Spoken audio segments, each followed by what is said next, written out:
A escala pequena, ela me deixa de fato com poucos detalhes e a escala grande me deixa de fato com muitos detalhes. Se liga uma coisa muito clara que eu vou abordar para vocês. Entendendo isso, a gente vai para tipos de projeção. Basicamente, eu vou colocar os 3 tipos de projeções mais utilizados aí para vocês. Dá uma olhada aí. Quando eu falo da primeira projeção, é a projeção conhecida como projeção cilíndrica. A nossa projeção cilíndrica, ela tem uma forma horizontal, muito bem colocada. Basicamente, um destaque absurdo para a linha conhecida como a linha do Equador. Normalmente é muito utilizado essa projeção para dar destaques a países que estão na linha do Equador. Então, se você é da linha do Equador, normalmente você vê a linha do Equador numa lógica dessa, justamente com um destaque muito maior, utilizando a projeção cilíndrica. E se liga na ideia, eu tenho áreas de baixa e alta distorção. Como assim distorção, professor? Quer dizer que todo mapa apresenta distorção? Sim.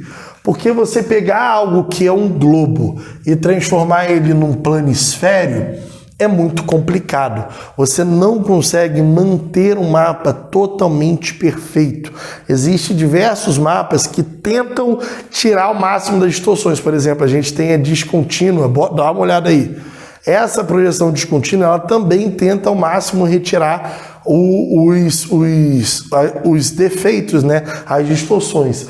Porém, entretanto, todavia, o contínuo, por assim dizer, ele ainda vai tentar carregar mais ainda essas distorções.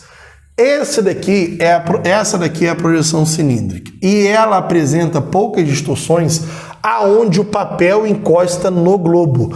Ou seja, próximo da linha do Equador é aonde eu apresento o meu menor nível de distorções no mapa de projeção cilíndrica.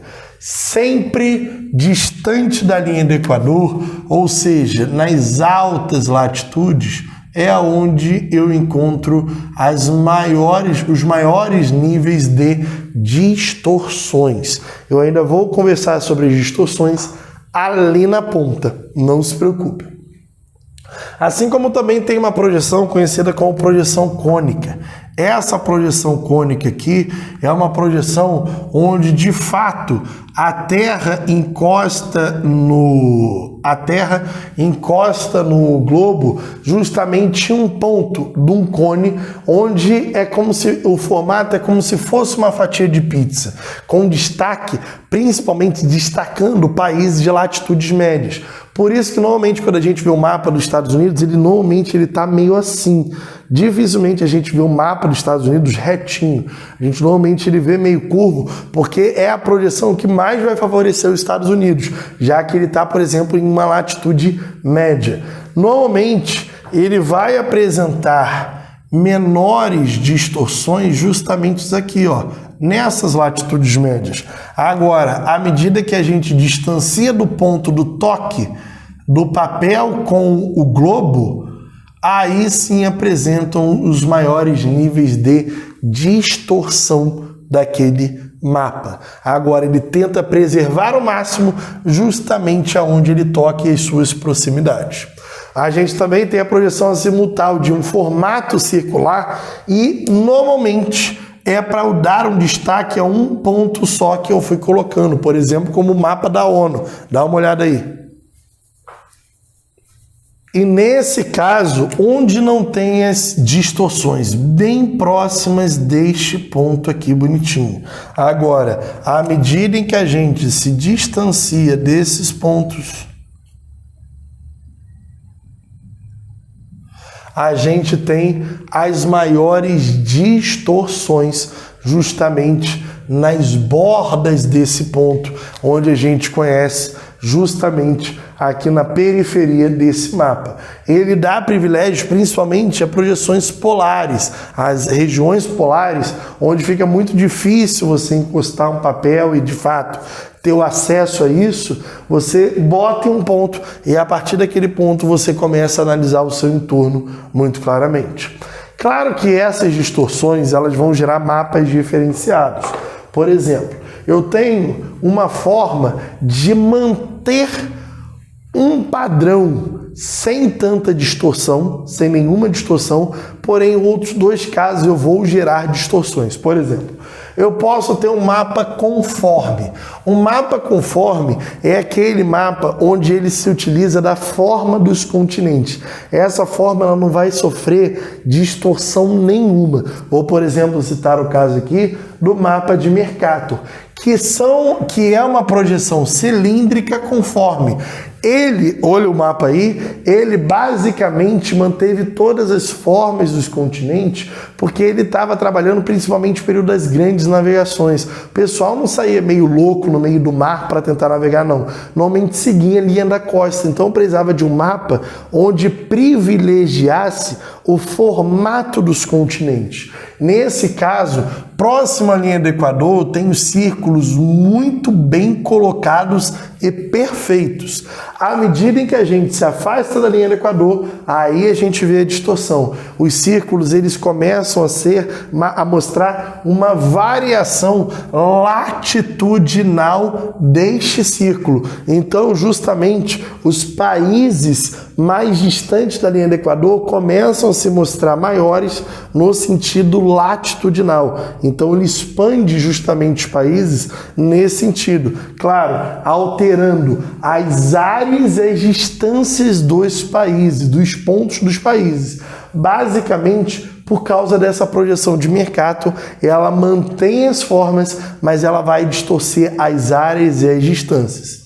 Já uma outra projeção, que aí é a projeção conhecida como Peters, é uma projeção tipicamente equivalente, posso colocar para vocês aí, onde ele não se preocupou com a forma. Olha como tudo está muito puxado esse mapa, parece que esse mapa ele foi totalmente puxado de um lado e puxado do outro. Volta aqui, ó, porque ele tenta manter a proporção das áreas dos continentes. Então você olha aí para o caso da África e olha para a Groenlândia, olha no mapa de Mercator como é diferente esse mapa. E olha quanto a Groenlândia em Mercator é do tamanho da África. Muito gigante mesmo, porque ela está distorcida nesse sentido aqui, no sentido norte-sul. Agora vai no mapa de Mercator e você vai ver que a área da Groenlândia ela é 18 vezes menor, até mais do que a área da África, justamente porque a preocupação dele é a preocupação com as áreas. Ele não está preocupado com a forma nem com a distância de pontos do mapa. Ele está extremamente preocupado com a área que, de fato, cada um dos continentes habita dentro dessa ideia. Então ele mantém justamente essa ideia da área muito bem colocada para vocês. No mapa de Peters, quanto mais próximo da linha do Equador, eu mostro países com uma grande variação latitudinal, como o caso da África, puxadona de cima para baixo. Porém, entretanto, todavia, à medida que eu me aproximo dos polos, eu tenho uma variação longitudinal, ou seja, os círculos, se eu colocasse em círculos, eu teria uma variação no sentido leste-oeste. Tanto a projeção de Mercator quanto a projeção de Peters são projeções tipicamente cilíndricas, tá? De fato. Se liga que pode ter um mapa onde eu não ligo em nada para a forma. A minha preocupação são normalmente mapas muito temáticos, onde eu quero trazer a característica de área e de forma totalmente alteradas. Então, por exemplo, eu posso mostrar, vamos supor que você pega um mapa em que todos os países são quadrados, ou seja, eu não liguei nem para a forma de nada, os países são todos quadrados. E aí você vê um país onde o maior país é a China. Depois, o segundo maior país é a Índia. Aí você olha e fala, peraí, mas não é a China o maior país?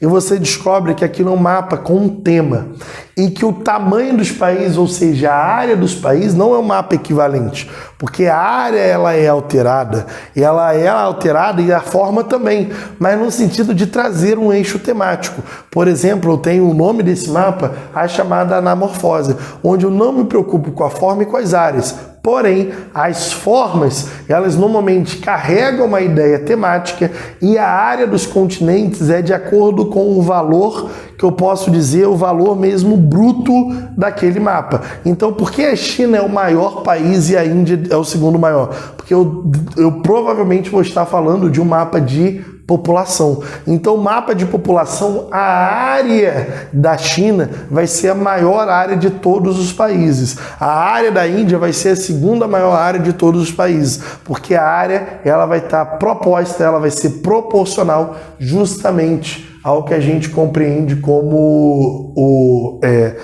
o eixo temático, o número absoluto ali analisado. São mapas de anamorfose, posso colocar aí no mapa justamente aí para vocês no vídeo. Volta aqui para mim, eu também tenho mapas do tipo equidistante. O mapa equidistante, ele é um mapa justamente em que ele mantém, deixa eu botar aqui, ó, mantém as distâncias.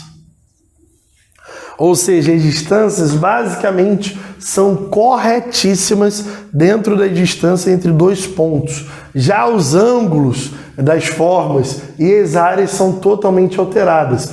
Essa ideia de mapa de Peters e o mapa de Mercator, eles são muito conhecidos, principalmente porque o mapa de Mercator ele trazia uma ideia meio eurocêntrica.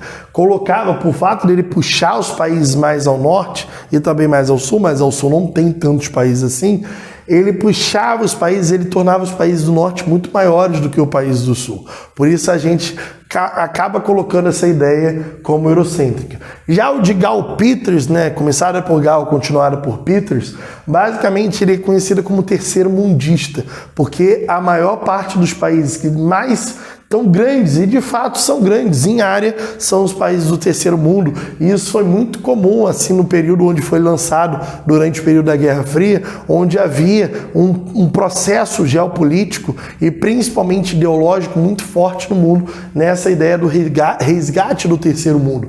Então essas duas projeções são as mais conhecidas que provavelmente podem estar na sua prova. Já equidistante, a gente não trabalha tanto assim uma projeção específica, mas é a projeção em que ela mantém as distâncias sem nenhuma distorção em qualquer parte do mapa, porém vai alterar as formas e as áreas muito bem conhecidas.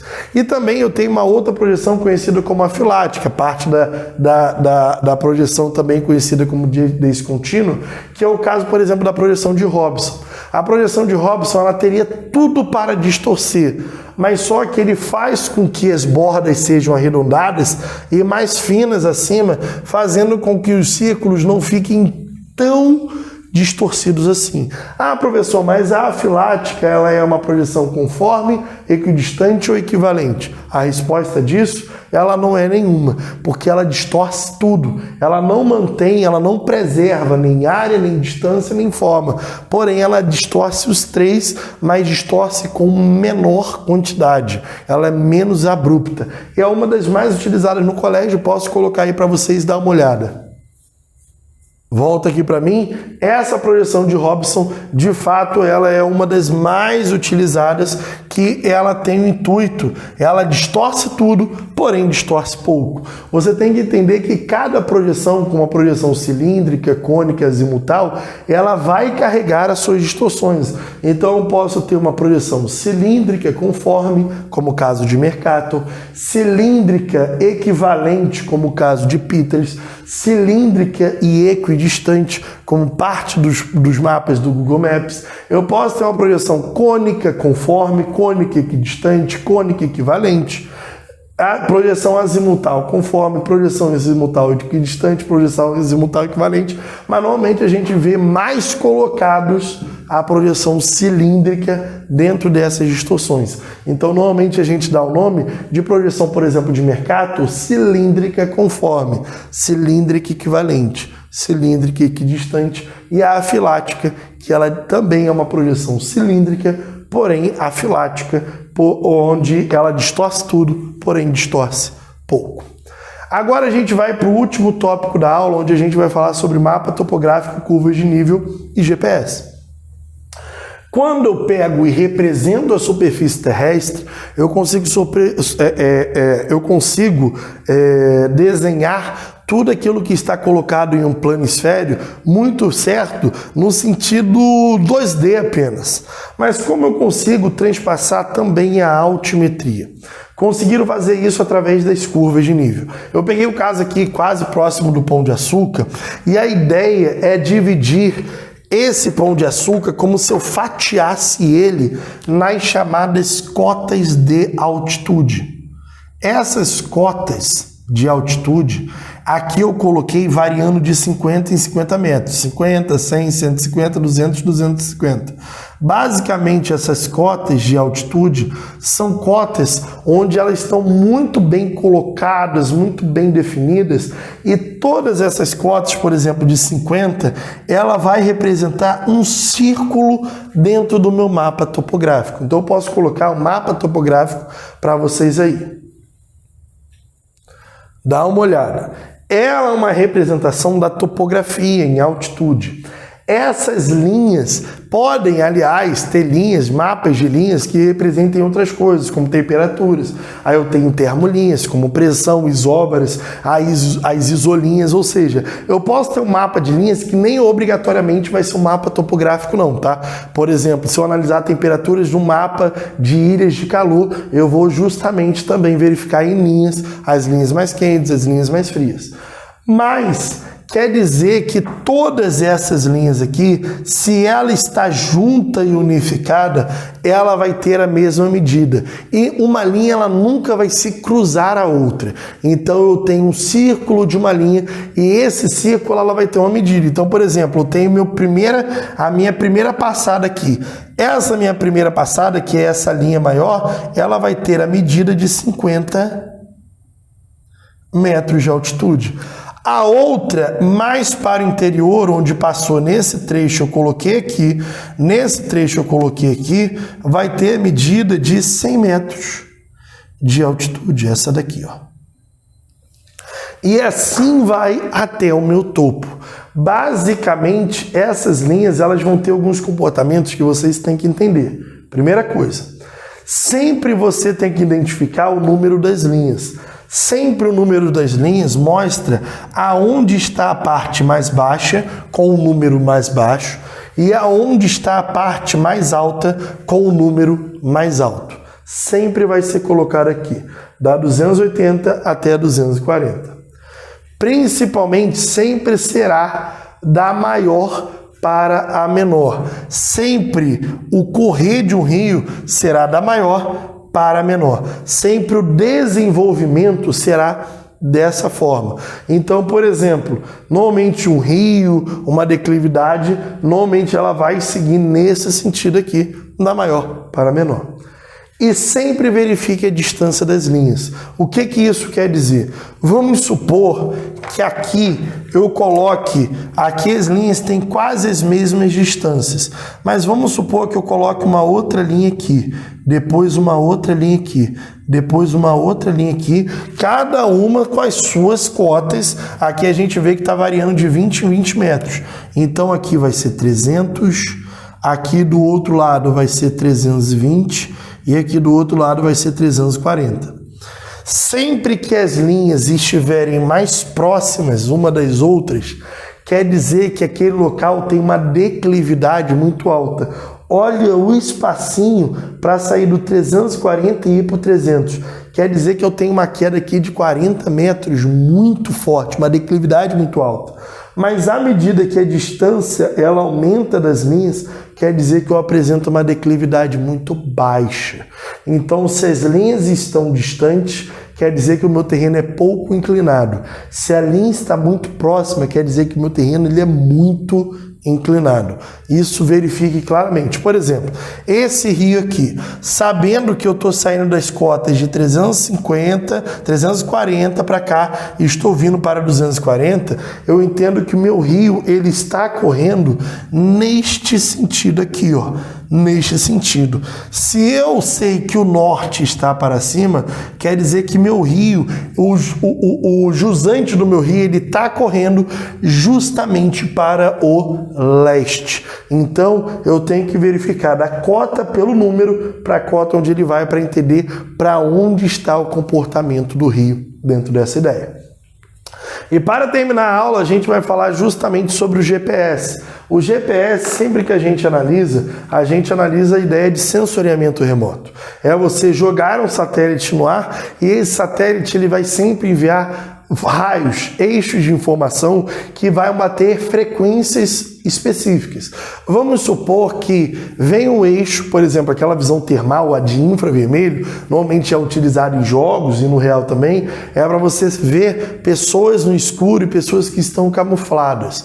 Então no infravermelho ele consegue captar o infravermelho da pessoa, ou seja, eu consigo jogar um espectro que eu capto o infravermelho, eu consigo ver aquela taxa de aquecimento daquela pessoa, daquele espaço.